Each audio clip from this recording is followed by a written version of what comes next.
सभी को का अभिनंदन करता हूं और साथ ही साथ देश भर के सभी कार्यकर्ताओं को और यहाँ से सभी कार्यकर्ता भाइयों को भी बहुत बहुत अभिनंदन और धन्यवाद करता हूं। आज मैं सर्वप्रथम हृदय की गहराइयों से आप सबका करता हूं जो हमारे मंच पर शीर्ष पे बैठे हैं, हमारा शीर्ष नेतृत्व और यहाँ पर बैठा हुआ पार्टी का वैसा नेतृत्व जिसने हर बूथ तक भाजपा के विस्तार में योगदान दिया है। आपने मुझे सामान्य कार्य पार्टी का इस सर्वोच्च पद तक पहुंचाने का अवसर दिया है। मैं इसके लिए आप सभी को प्रणाम करूं। माननीय आदरणीय प्रधानमंत्री जी, मैं हृदय से आपका आभार व्यक्त इसलिए करता हूं क्योंकि हम किस प्रकार से आप देश सेवा का काम लगातार कर रहे हैं।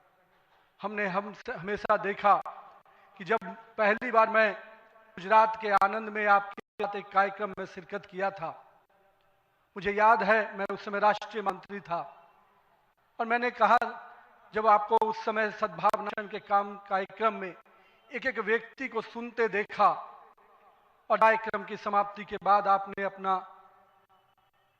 ग्रीन रूम हम लोग से जब किया तो किस भाव से वो इतने बड़ी संख्या में गुजरात के लोग आते हैं क्यों है, आपने हम वहां पर बैठे हुए लोगों को समझाया कि ये व्यक्ति जो इतने लोग आते हैं ये केवल हमसे गुजरात की जो भावना भी है, जो विकास भावना गुजरात को हमने अपने साथ जोड़ा है, इसके कारण इतने लोग आते हैं। मैंने समझा कि एक व्यक्ति बड़ा तब बनता है जब लोगों की भावनाओं से अपने आप को जोड़ा। मैं इसके लिए आज आपका इससे अभिनंदन करता हूं क्योंकि आपके कार्यकाल में मैंने देखा कि जो भाजपा की रही है सर्वव्यापी और सर्वस्पर्शी, आपने उस सोच के साथ काम किया।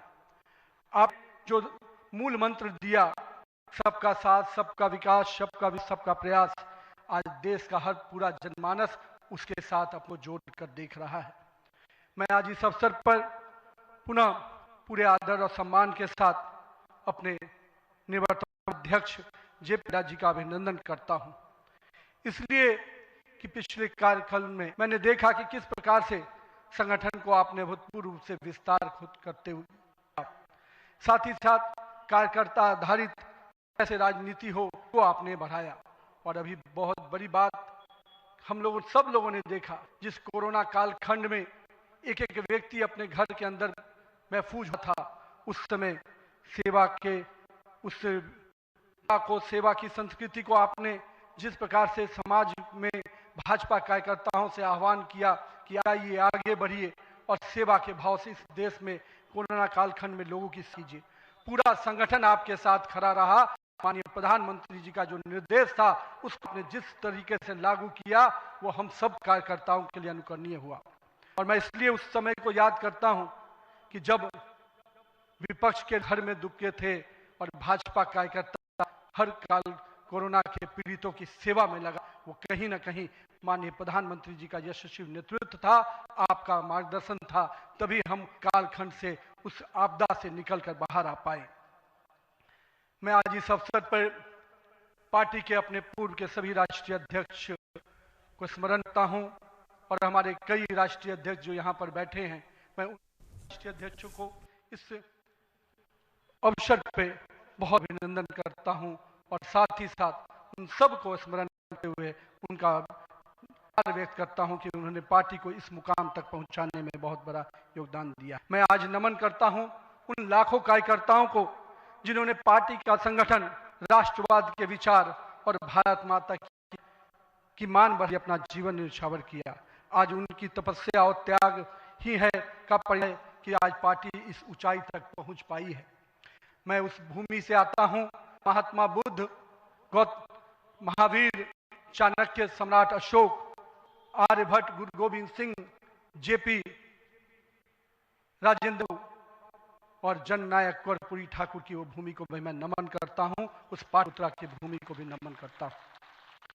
साथ ही साथ इस अवसर पे मैं अपने माता और पिता को भी निश्चित रूप से स्मरण करते हुए उनको नमन करता हूं, क्योंकि कहीं आज मेरे व्यक्तित्व में किसी एक शख्सियत का मैं मानता हूं तो निश्चित रूप से मेरे पिता का संस्कार, पार्टी का विचार और कहीं ना कहीं मेरे बड़े दर्शन मुझे यहाँ तक पहुँचाया है और मेरे कार्यकर्ताओं का स्नेह मुझे यहाँ पर पहुँचाया है।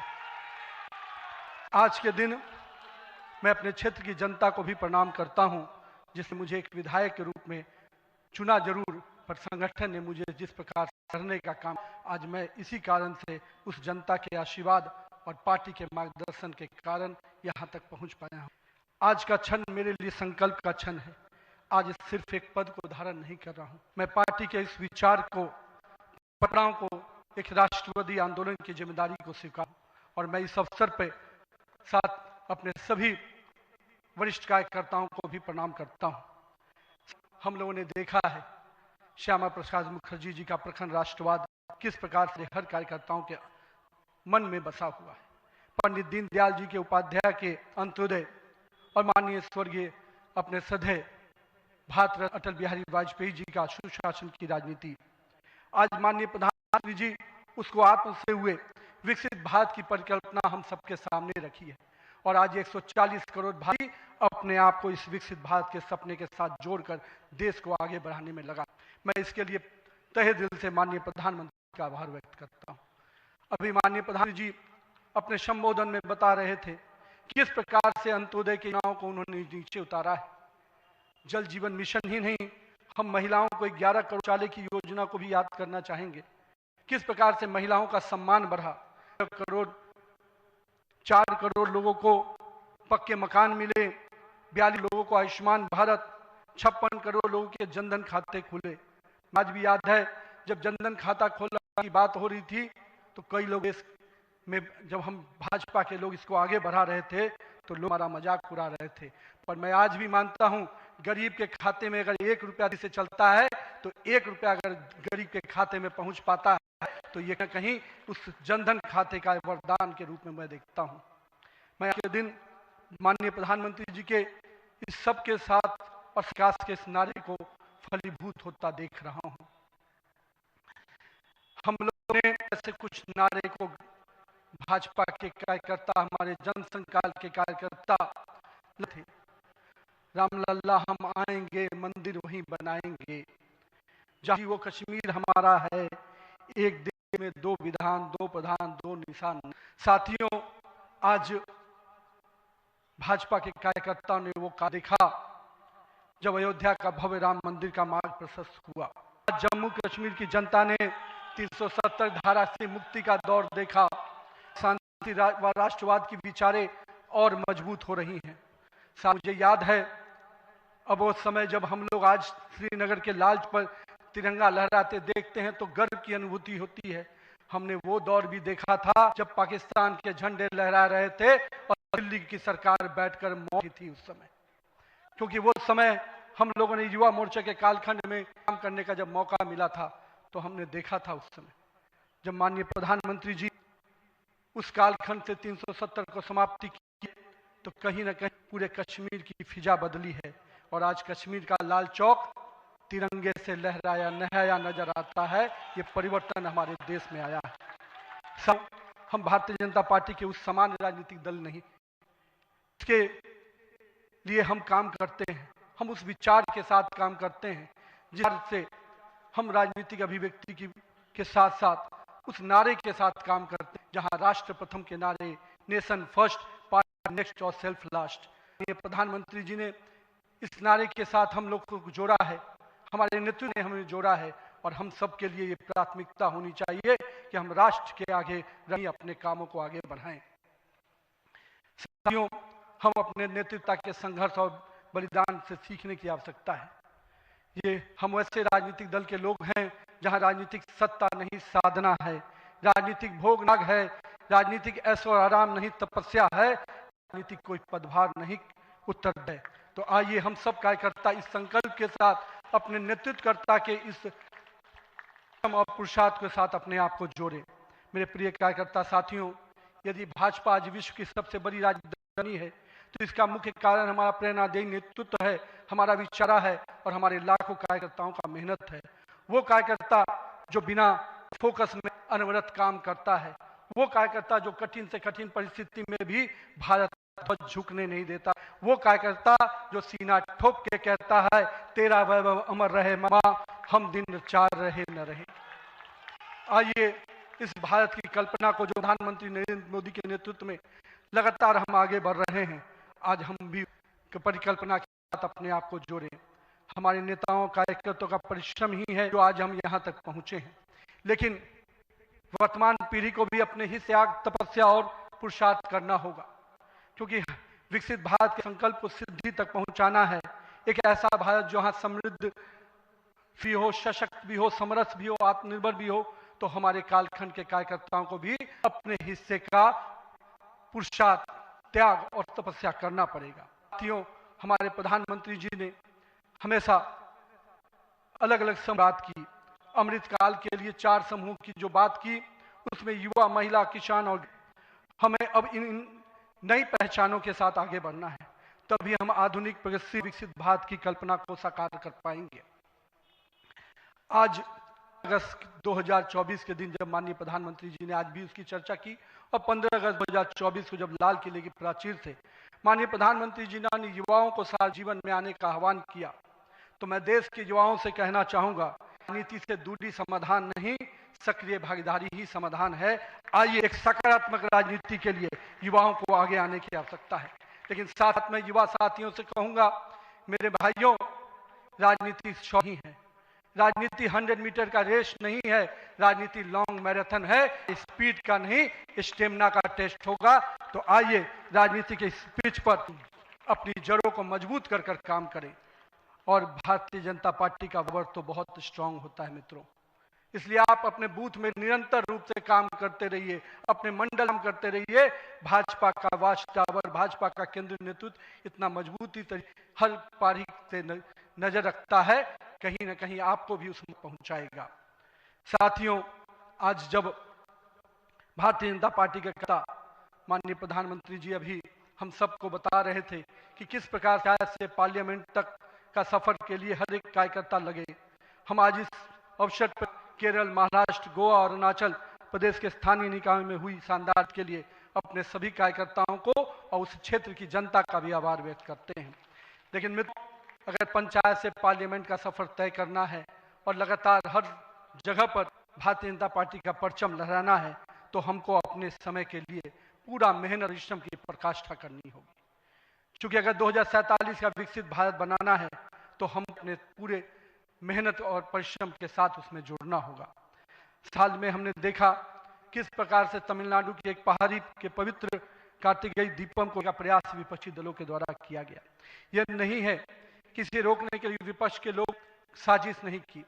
हमें याद है, हम लोग अभी हाल में देख रहे थे किस प्रकार से न्यायाधीश के विरुद्ध भी महाभियोग लाने का प्रयास किया गया।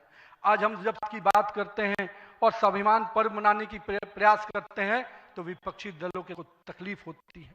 हमारा मानना है कि इस तरह की परंपराओं को रोकने वाली ताकत करने की आवश्यकता है। राम सेतु के अस्तित्व को नकारने वाले कार्तिकेय दीपम का विरोध करने वाली ताकतों को भारत की राजनीति में अब कोई स्थान नहीं मिल सकता, ऐसा प्रयास करना है। साथियों, अगले कुछ महीने में तमिलनाडु, असम, बंगाल, केरल और पुडुचेरी में चुनाव होने जा रहा है, और वहां की पूरी चर्चा हो रही है।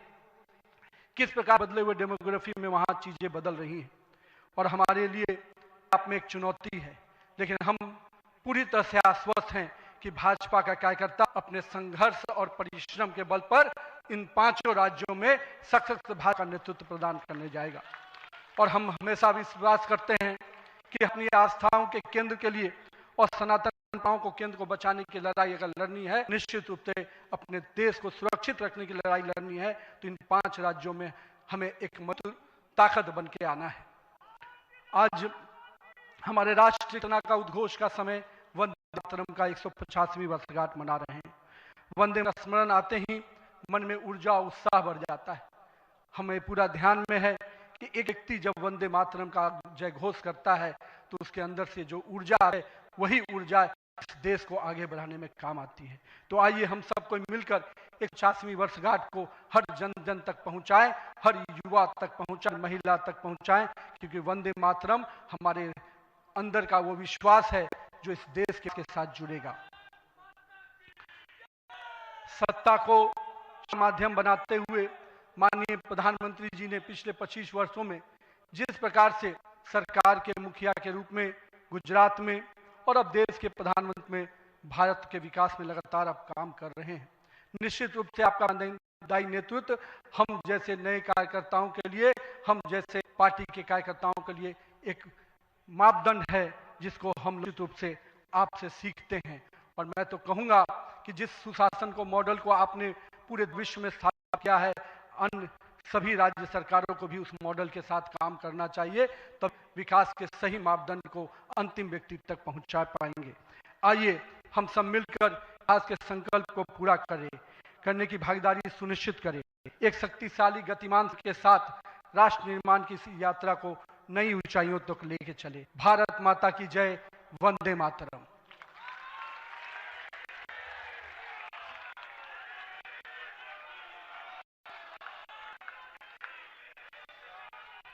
बहुत बहुत धन्यवाद नितिन नवीन जी।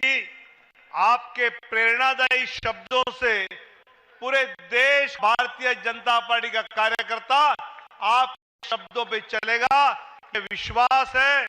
मैं आदरणीय प्रधानमंत्री जी, सभी नेताओं का धन्यवाद करता हूं और